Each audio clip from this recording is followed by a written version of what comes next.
All new at 6 tonight. Listen to this. It is a breakthrough in medical technology unfolding right here in our own backyard. Garwood Medical Devices says it invented a solution for people who experience potentially fatal infections after implant surgery. Researchers hope BioPrax can address a serious unmet need for patients. More than 40,000 people who get a knee or hip implant each year develop an infection, according to researchers. 1 in 5 people with a knee implant infection do not survive. The work at Garwood now catching the attention of investors 6,000 miles away. Japanese company Teijin Limited partnering with the local company to push the project toward the finish line. This technology is a complicated topic, so we are taking extra time to explore this tonight for you with some of the voices behind this breakthrough, and they tell me it could have a big impact in Buffalo and across the world.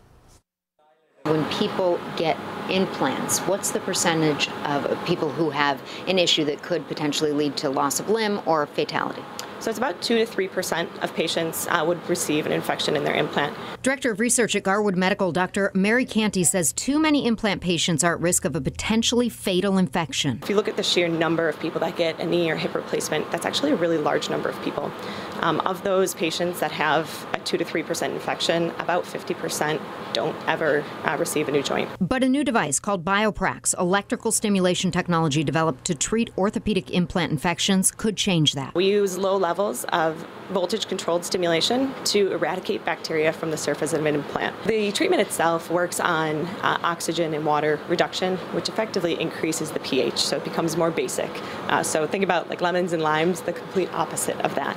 So in that basic environment, the bacteria can no longer live. The device was developed right here in Buffalo and recently received funding from Japanese company Teijin, which opened a lab in Tokyo to conduct joint research. Working with Teijin is an excellent opportunity to have someone that's in the space, an international presence, can only help expedite the work that we're doing here. The president and CEO of Garwood Medical says most people who get an implant are not familiar with how difficult it is to deal with an infection. The standard of care when you get an infection in a knee or hip implant is to remove it entirely and cut away tissue and bone. It's a devastating surgery. Wayne Bacon says doctors then put in a cement spacer with the hopes of putting in another permanent implant, but only 53% of those patients actually end up getting and keeping a second implant, and 34% die within 5 years.